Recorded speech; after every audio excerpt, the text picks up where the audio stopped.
वजीर आजम शहबाज शरीफ ने वजीरिस्तान में शहीद अहलकारों को खिराज अकीदत पेश किया। जवाबी कार्रवाई में 14 ख्वारिज हलाक करने पर फोर्सेस को सराहा। मीर अली में फोर्सेस के काफिले पर खुदकुश हमले की मजम्मत करते हुए शहबाज शरीफ ने शहरियों के जख्मी होने पर भी अफसोस का इजहार किया। वजीर आजम शहबाज शरीफ ने वजीरिस्तान में शहीद अहलकारों को खिराज अकीदत पेश किया है। जवाबी कार्रवाई में 14 ख्वारिज हलाक करने पर फोर्सेस को भी सराहा।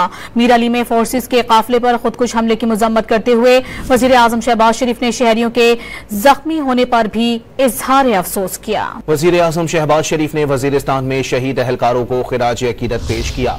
जवाबी कार्रवाई में 14 ख्वारिज हलाक करने पर फोर्सेस को सराहा।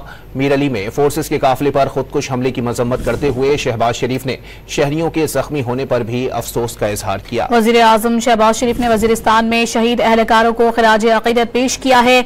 जवाबी कार्रवाई में 14 ख्वारिज हलाक करने पर फोर्सेस को भी सराहा। मीर अली में फोर्सेस के काफिले पर खुदकुश हमले की मजम्मत करते हुए वजीर आजम शहबाज शरीफ ने शहरियों के जख्मी होने पर भी इजहार अफसोस किया।